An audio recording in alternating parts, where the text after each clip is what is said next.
vous servir, dames et messieurs. Bonjour et bienvenue dans cette émission Express Science. Nous sommes à notre deuxième enregistrement de cette émission.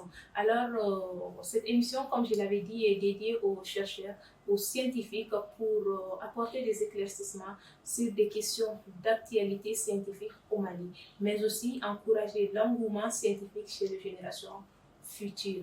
Alors aujourd'hui, pour répondre à un certain bon nombre de questions, nous avons avec nous un invité. Vous aurez l'occasion de le découvrir. Bonjour, professeur Dabo. Bonjour, madame. Et qui est professeur Dabo? Professeur Abdoulaye Dabo est parasitologue de formation, professeur titulaire à la faculté de pharmacie. Mais auparavant, le parcours, il est né dans un petit village de la région de Caille, mais qui est devenu actuellement une commune, c'est Konyakari, à 60 km au nord de Caille, la ville de Caille. Le lycée, l'école fondamentale, c'était au village là-bas. L'école primaire et l'école fondamentale. Ensuite, l'école fondamentale, j'ai poursuivi dans la région de Caille. Et enfin, le lycée, c'était à Bamako, ici, au lycée Biali, Fadiga. Et au lycée Santoré, à partir de 1976, j'ai obtenu donc le bac. La deuxième partie du bac de sciences biologiques était donc orientée à l'école normale supérieure. Une année d'enseignement, et ensuite il y a eu un concours de recrutement des enseignants du supérieur. Je me suis présenté, donc j'ai passé. Et j'ai donc continué pour la formation doctorale à la faculté de médecine, chez moi, la faculté de médecine de l'université de Perpignan en France. Voilà. Donc,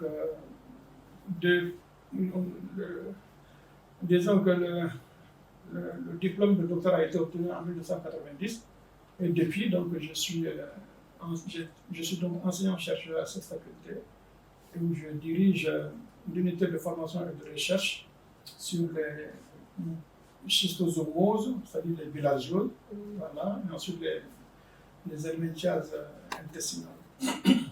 J'ai été directeur chef de DR, 2 fois de suite, de 2011 à 2013, jusqu'à ma nomination comme directeur général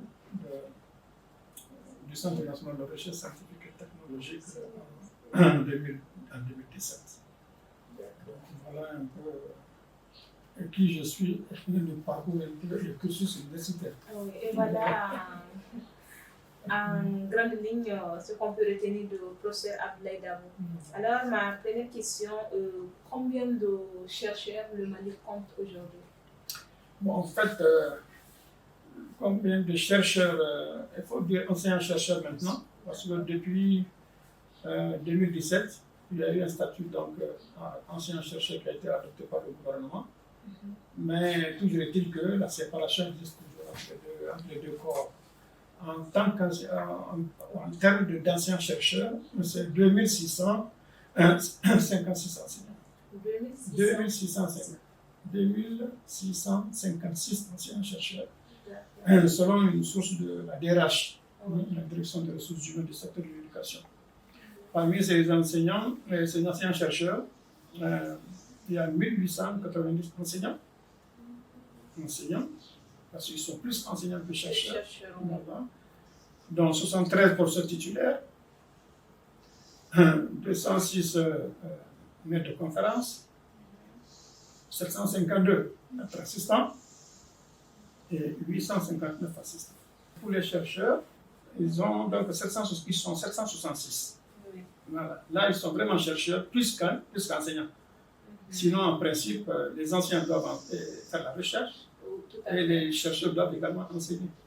Voilà. En tant que chercheur, ils sont 766, dont 43 directeurs de recherche, 35 maîtres de recherche, 250 chargés de recherche et 438 attachés de recherche. Merci. Voilà. La deuxième question, c'est quel est le domaine privilégié par les chercheurs? Le domaine privilégié, en fait, c'est difficile un peu de le... En le situant, ça dépendra un peu du cadre dans lequel on le... Par exemple, faisant référence, par exemple, à la hiérarchisation des chercheurs de 2014 à 2019, on se rend compte que c'est sur la médecine. La médecine. La médecine, pharmacie. Et qu'est-ce qui explique Voilà, médecine, pharmacie, bon, ça c'est en tenant compte de, comme je le dis, des résultats de la réassociation. Mais si on tient compte par exemple du nombre de projets sélectionnés ou même soumis au niveau du fonds compétitif, alors là c'est l'agriculture qui vient au premier rang. Quand on dit agriculture, il y a l'agroforesterie, il y a l'élevage, il y a la pêche, ainsi de suite. Est-ce que parce que le Mali est un pays agro-silvopastoral, comme vous l'avez dit, ça c'est par rapport à ce dernier point-là. Ensuite, parce que aussi le gouvernement a mis l'accent sur la sécurité alimentaire par là, comme axe de recherche prioritaire, l'agriculture et la santé.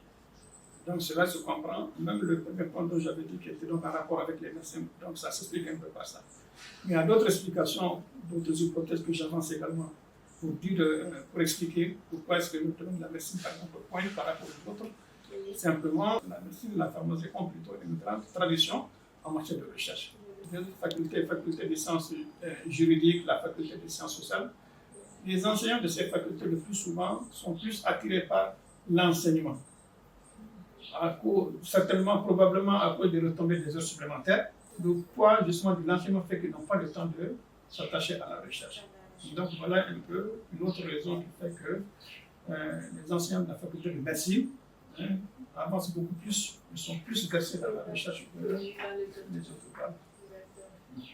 Que peut-on retenir de l'état des lieux de projet FCRIT? Le projet FCRIT, le Fonds compétitif pour la recherche et l'innovation technologique, c'est un fonds d'affectation spécial qui a été créé donc en 2011, mais qui n'a été rendu opérationnel qu'en 2017. En 2017. Voilà. Donc, en 2017, donc, à nos jours, il y a eu 2 appels à candidature, 2 appels à projet, si vous voulez. Le premier appel, c'était le 30 mars 2017, au cours donc, duquel 281 projets ont été enregistrés, parmi lesquels il y a 47 qui ont été financés. 47 projets, pour un montant de 2 milliards 185 millions 497 000 francs CFA. Si on fait un peu le point, la répartition de ces projets financés entre les différents domaines, comme je l'avais dit tantôt, c'est l'agriculture qui vient en première position, avec 38 projets financés. La santé humaine, c'est 4 projets. Les sciences juridiques et politiques, 2 projets. Invention et innovation, 1 projet. Les sciences économiques et de gestion, 1 projet. Les sciences humaines et sociales, 1 projet. Donc, comme je le disais, c'est l'agriculture grand A qui a donc été. Mais qu'est-ce qui peut expliquer le fait que malgré ce projet, le Mali n'arrive toujours pas à s'alimenter de façon assurer son autosuffisance. Tout à fait. Bon, il y a plusieurs facteurs, parce que la recherche, dans le pays, en fait, chaque domaine ou chaque structure assure la fonction qui est la sienne. Tout à fait. Nous, la recherche que nous faisons, en fait, c'est de trouver, par exemple, dans le cas de l'agriculture, par exemple, comme vous l'avez dit là, de trouver les meilleures semences. Parce que nous sommes comme dans un pays sahélien, avec la sécheresse, voilà. Donc, il faut trouver comme des meilleures semences qui s'adaptent mieux à cette sécheresse-là, ou qui s'adaptent aux ravageurs. Voilà.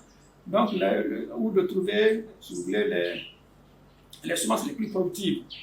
Donc là s'arrête le rôle de la recherche. Maintenant, c'est au gouvernement de reprendre, ou même le secteur privé, de reprendre le relais et justement multiplier justement ces semences-là et les mettre par exemple à la disposition des. Vous avez mentionné que le FCRIT a été lancé en 2011, mais opérationnel en 2017. De 2011 à 2017, qu'est-ce qui peut expliquer cette absence ou bien? Bon, ce qui explique que c'est un peu le manque de volonté politique, parce que pour rendre opérationnel le fonds, il aurait fallu signer ce qu'on appelle un arrêté interministériel entre le ministère des Finances, de l'Économie et des Finances et le ministère de l'Enseignement supérieur de la Recherche scientifique. Alors, que recommandez-vous pour promouvoir une meilleure adéquation entre la recherche et le développement? et aussi valoriser les résultats de recherche? Belle question. Donc, pour promouvoir la recherche, l'adéquation entre la recherche, disons, et le développement, donc en fait, il aurait fallu donc dans ce cas une mise en œuvre de la politique nationale de la science, de la technologie et de l'innovation.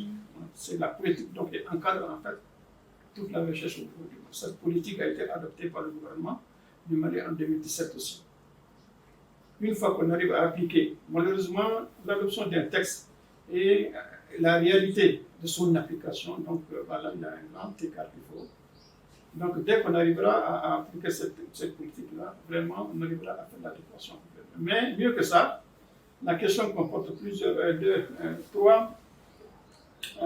trois éléments essentiels. Il y a la recherche, il y a le développement, il y a la valorisation emploi.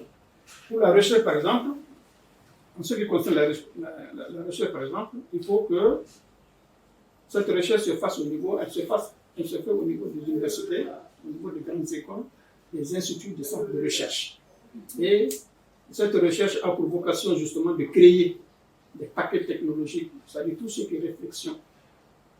Tout ce qui est réflexion pour créer, que ce soit des outils, le matériel, que ce soit les stratégies de lutte contre telle ou telle maladie, tout ce qui est voilà, création de tout ce qui est donc science, comme on l'a dit là. Hein. Donc là, c'est au niveau des universités, au niveau des grandes écoles et au niveau des centres de recherche. Donc ça, c'est le rôle dévolu justement à la recherche. Donc ça, c'est le premier volet. Pour maintenant, en ce qui concerne le développement, quand ces paquets technologiques sont créés, hein, le rôle maintenant revient maintenant au gouvernement, au secteur privé justement, de transformer ces paquets technologiques en biens et en services. Ça, c'est la technique.